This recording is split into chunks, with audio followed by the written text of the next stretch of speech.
Women are more emotionally intelligent than men. And that's exactly why so many relationships break down. Not because one is better than the other, but because they don't experience the same moment in the same way. Most people don't realize this. We don't react to what happens. We react to what we think it means. Two people can go through the exact same experience, the same conversation, the same silence, the same moment, and walk away with completely different conclusions. Not because one is right and the other is wrong, but because the human mind is not objective. It is interpretive.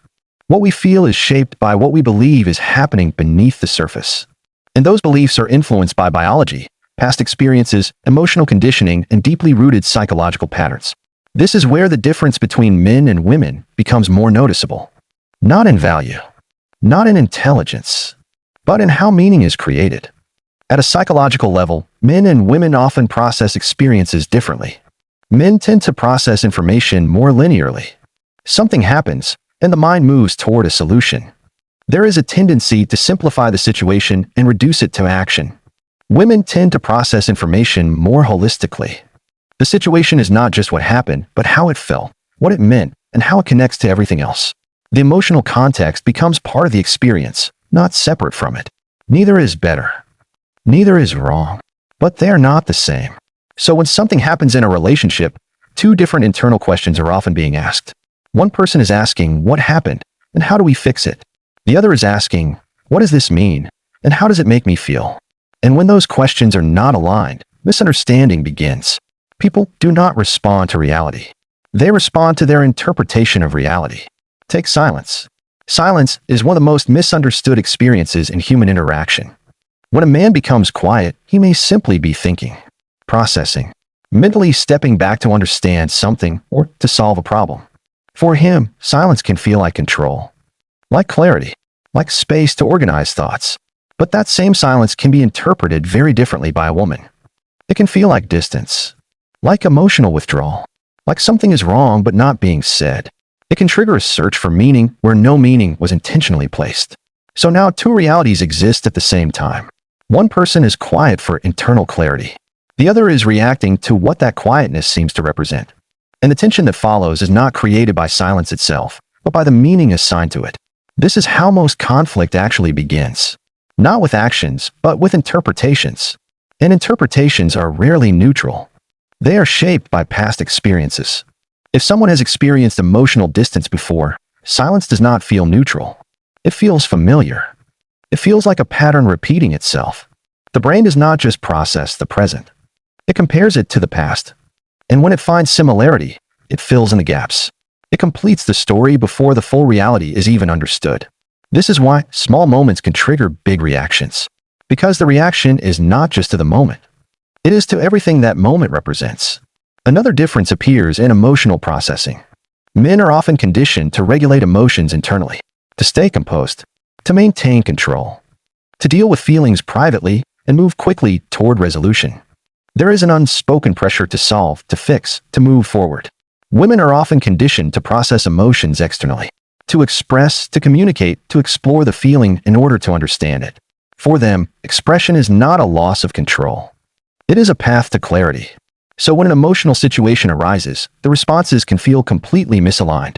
One person wants to talk, to explore, to feel understood in the moment. The other wants to reduce the issue, to find a solution, to end the discomfort as quickly as possible. And both believe they are doing the right thing. To one person, fixing the problem feels like care. It feels like effort. It feels like responsibility. To the other, being understood feels like care. It feels like connection. It feels like presence. So while both are trying to show love, neither feels fully received. And this is where emotional disconnection begins. Not because love is absent, but because it is expressed in different languages. Communication itself is layered. It is not just about words. It is about tone, timing, emotional intent, and the meaning attached to what is said. Men often communicate more directly. Fewer words, clearer intent, a focus on outcome. Women often communicate with more emotional layers. Tone carries weight. Context matters.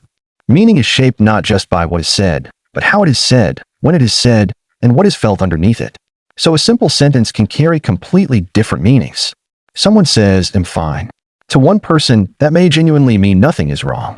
To another, it may feel incomplete. like something is being held back, like there is more beneath the surface that is not being expressed. And once again, the issue is not the words themselves. It is the interpretation of the words. Human beings are meaning-making creatures. We are constantly reading between the lines, even when there are no lines to read. We search for intention, even when none is consciously placed. We try to understand what something represents, not just what it is. And in relationships, this tendency becomes even stronger. Because emotions are involved. And where emotion exists, interpretation becomes more sensitive. Dependability is another area where perception differs.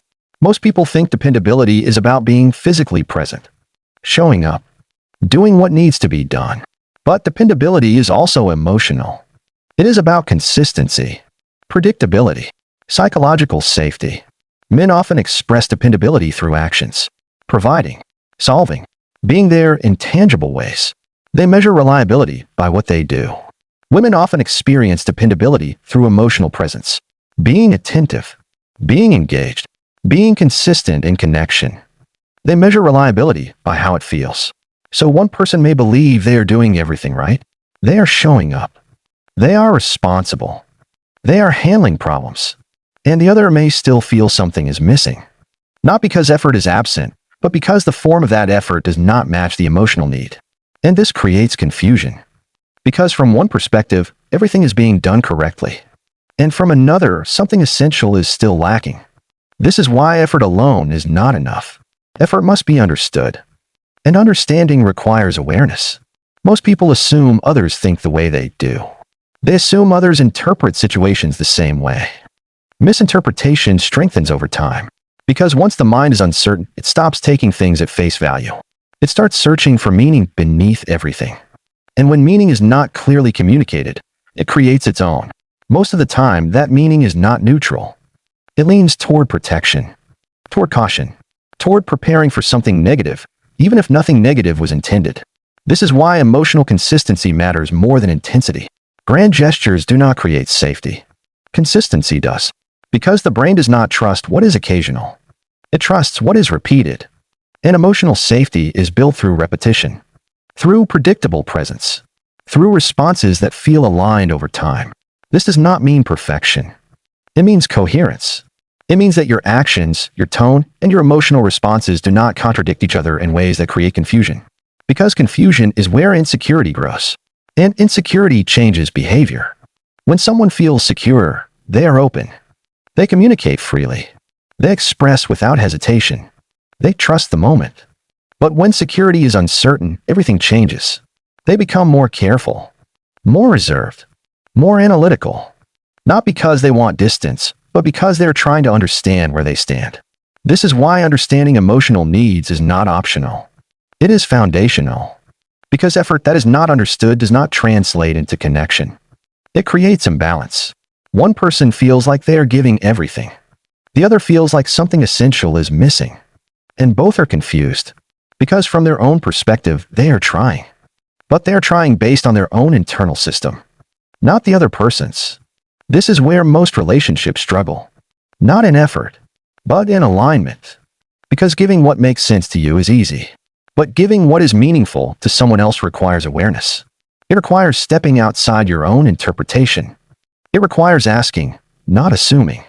Because assumptions are shaped by familiarity. We assume others experience things the way we do. We assume others interpret silence the same way. We assume others define care the same way. But they don't. And that gap between assumption and reality is where disconnection grows. The mind prefers certainty. It prefers knowing. So when something is unclear, it fills in the gaps.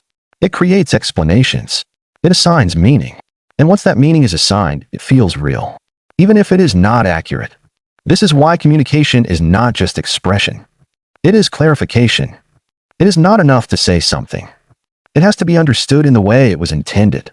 And that requires awareness of how the other person processes meaning. Because meaning is not in the words. It is in the interpretation of the words. And interpretation is shaped by emotion, by past experience, by subtle patterns that most people are not even aware of. So two people can hear the same sentence and feel completely different things. Not because the sentence changed, but because the internal filter is different.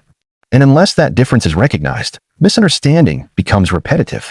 The same conflict appears in different forms.